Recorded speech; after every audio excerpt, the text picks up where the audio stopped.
Radhe Radhe YouTube family, आप सभी का हमारे चैनल में स्वागत है। चरण श्री कृष्ण प्रणाम करते हैं। आशा करते हैं आप सभी अच्छे हुई, स्वस्थ हुई, मस्त हुई। कुशल मिश्रा अवधि में आप सबका तहे दिल से स्वागत है और आप सबके जीवन मंगल में कामना करी थे। बहुत प्यारा सा बेटी विवाह गीत लयका एकदम पारंपरिक, एकदम हर घर गाया जाने वाला अवधि है। और फूल आचार्य के सुनत जे हैं और हमारे गीत पे खूब अपना प्यार दुलार दे जे हैं। और हमारे दादी अम्मा के मुँह से गाया हुआ है, बहुत पुराना गीत है और हर घर गाया जाने वाला है। बहुत लोग गाते हैं, हर माता बहनें गाती हैं, अपने अपने घर में शादी विवाह होता है। अब तो बहुत कम हो गया है गीत, लेकिन पहले हम लोग के ज़माने में अभी हम लोग भी गाते हैं।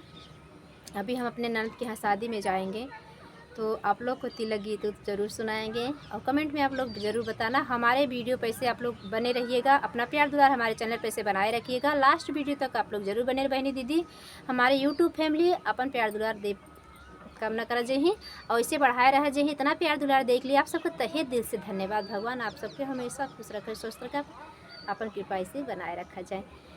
जय माता दी। चढ़त जेठ बाबा बर खोजनी सरे रची दी है उतरत साढ़ हो। चढ़त जेठ बाबा बर खोजनी सरे रची दी है उतरत साढ़ हो।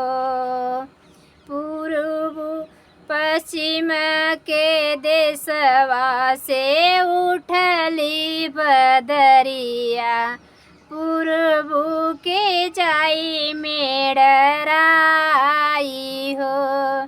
पश्चिम के देशवा से उठली बदरिया पश्चिम के जाई मेड़राई हो।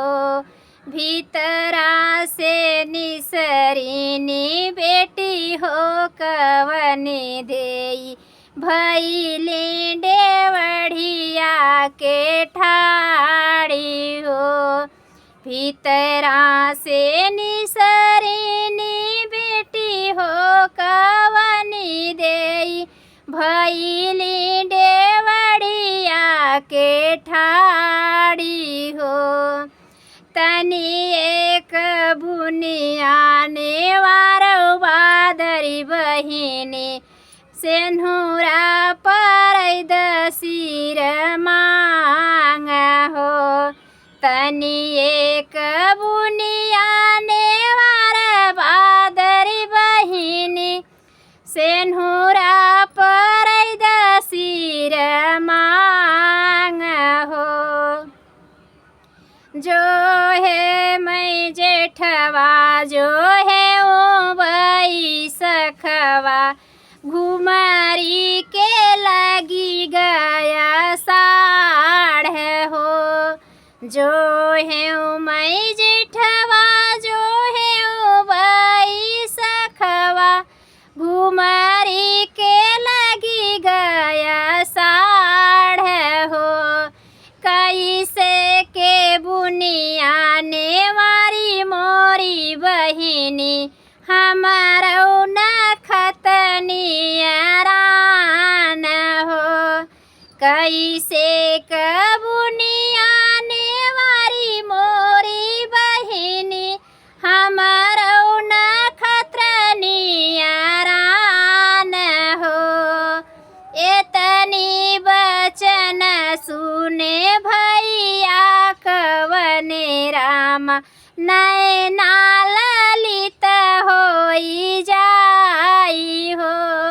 एतनी बचन सुने भैया कवने रामा नैना ललित होई जाई हो।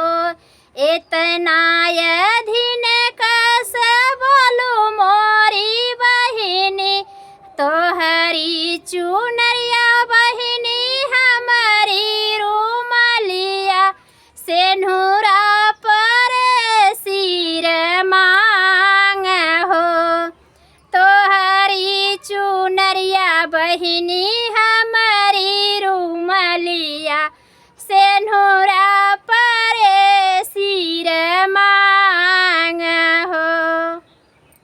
धन्यवाद। फिर मिलते हैं नेक्स्ट वीडियो में। राधे राधे।